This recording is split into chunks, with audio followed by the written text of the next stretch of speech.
It's the champ, Shannon the Cannon, two-time heavyweight champion of the world. And you're watching Sports Icons. Subscribe. Let's go, champ. Let's go, champ. Let's go, champ. Champ. Okay, so the WBA are set to order the number one in their heavyweight rankings, Daniel Dubois, to fight Trevor Bryan for the WBA regular World Heavyweight Championship. Of course, provided Trevor Bryan is successful over his fellow American countryman in Jonathan Guidry. Now, for those of you who don't know, I'll give you a bit of a backstory how they got to this point. Because initially what people are going to be looking at, especially here in the UK, listen, I'm a big Daniel Dubois fan. Of course, he's a I'm very biased when it comes to Brits, so I'm going to be very happy for him, and I hope that he goes in there and does an absolute number on whoever wins between Bryan and Guidry. I'm presuming it's going to be Trevor Bryan.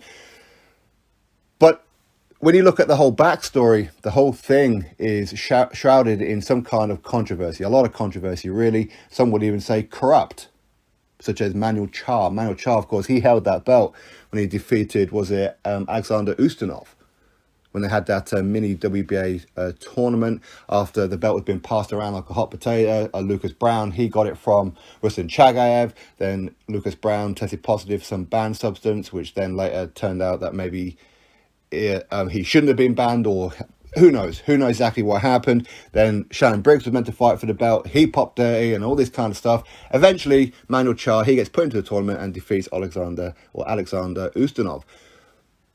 Since then, he never really defended it. Just sat on the shelf for Lord knows how long. I know he did get injured. He got hurt in some kind of outside brawl. Did he get stabbed or something? But he just didn't defend the belt. Then he was meant to defend it against Trevor Bryan. Trevor Bryan, who's currently the WBA regular world heavyweight champion, is of course a Don King fighter. Don King and the WBA historically have had a fantastic relationship. Yes, the WBA are very, very, very, very biased when it comes to Don King, and I'm not even trying to hide it. Now, ordering Trevor Bryan, I mean, that's one thing. It's a guy who's done nothing, let's be honest, to fight Manuel Charr. Again, another guy who's done pretty much nothing for the last 3-4 years now. That's one thing. But to almost sabotage Manuel Charr out of that belt, again, according to Manuel Charr, that seems to be the impression that I'm getting, that between Don King and the WBA colluded to get Manuel Charr stripped of the belt. The fight was ordered between Trevor Bryan and Manuel Charr, but Manuel Charr couldn't get to Florida for whatever reason. There's some kind of visa issue or whatever it may be. So they stripped Manuel Charr, put him as champion in recess, which they've now, a few days ago, according to these rankings, have now removed that situation. Trevor Bryan is now taking the WBA to court, apparently, over it. Again, visa issues, work permit and whatever else. But they allowed Trevor Bryan to fight for the vacant belt against Bermane Stiverne. Again, another Don King fighter. I mean, if that's not corrupt and biased, I don't know what is. Okay? But to have that fight, it was just absolutely madness. Bermane Stiverne, he's one of the people who you would never, ever have thought deserved a WBA world title shot. He just didn't. Okay? Either way, Trevor Bryan, Bermane Stiverne, that happens. Trevor Bryan gets the win. Now, Trevor Bryan was meant to defend that belt against the champion in recess, Manuel Charr, but as I said before, some kind of visa or work permit issues, whatever it may be. Again, is it sabotaged? I have no idea, because Manuel Charr is threatening to take the WBA to court. Either way, Jonathan Guidry has appeared out of nowhere, and he'll be fighting Trevor Bryan. Who the Jonathan Guidry is, I have no idea. He's an American heavyweight, 17 wins, 2 draws, undefeated. Out of his 17 wins, 10 of those are knockout wins. But again, he's only been fighting 8 rounders. His last fight was an 8-rounder. So this will actually be his first 12-rounder. Okay. Now, I'm presuming Trevor Bryan's going to win this fight. No guarantees, of course not. I don't know enough about Jonathan Guidry to make a prediction as to whether or not he's got a shot at Trevor Bryan or not. I mean, Trevor Bryan, he ain't the best around, but he ain't bad. He ain't really bad. So I'm going to presume that Trevor Bryan wins this fight. If not, then of course I'll be making a video all about it. But Trevor Bryan will then defend that belt against Daniel Dubois. Now, Daniel Dubois is a Frank Warren fighter. We know Frank Warren, Don King, they have a bit of a turbulent history. they've had like a bit of an on-off business relationship for quite some time. In fact, I think they actually sued each other once upon a time in that as well. So that's going to be interesting in their negotiations. But Dan Dubois, as much as I like him, of course I support him, and I really hope that he wins the bout. And yes, it is a legitimate world title, the WBA. If you look at the history of the WBA heavyweight world title, that's the belt that has the history. The one that Alexander Usyk has is a relatively new belt. Again, I'm working off memory here, as always. I never seem to have any kind of notes, but I'm pretty sure that the WBA belt that Usyk has is a super belt that was promoted to Vladimir Klitschko.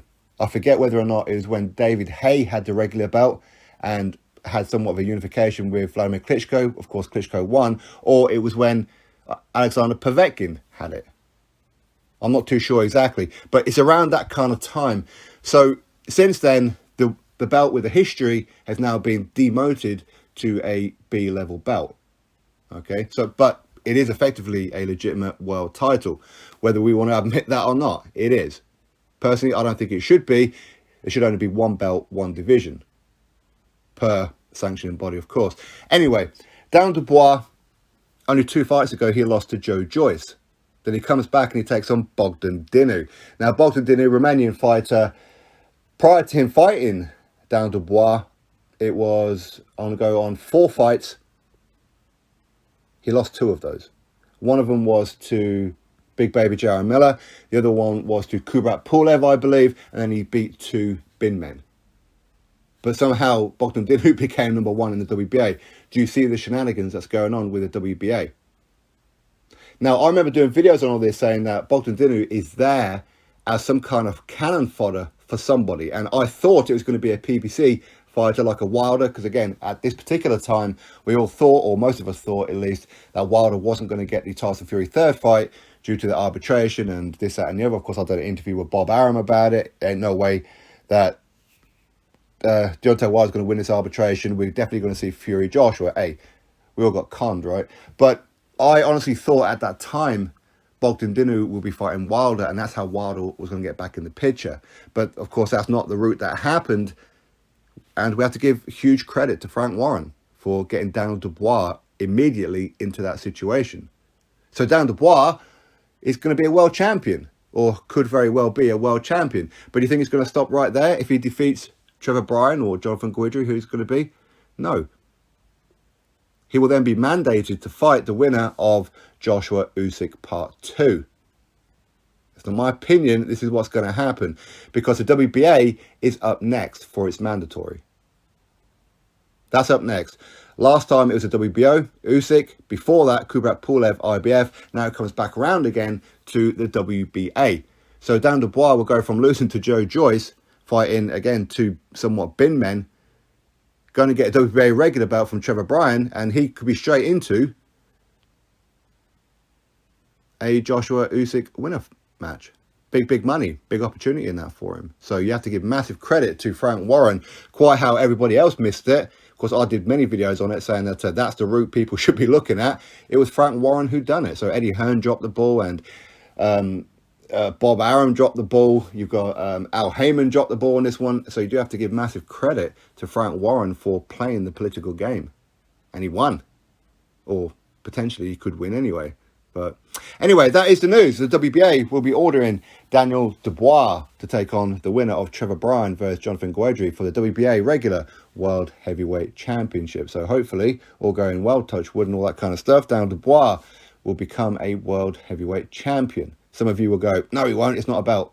But officially it is.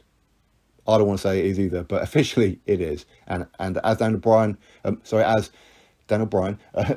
Dubois is going to get that belt, hopefully he puts some kind of credibility on it, because that belt has had 0 credibility for the last few years now. So anyway, best of luck to Dan Dubois. Drop your thoughts below, click thumbs up, and of course subscribe, and I'll catch you all on the next video.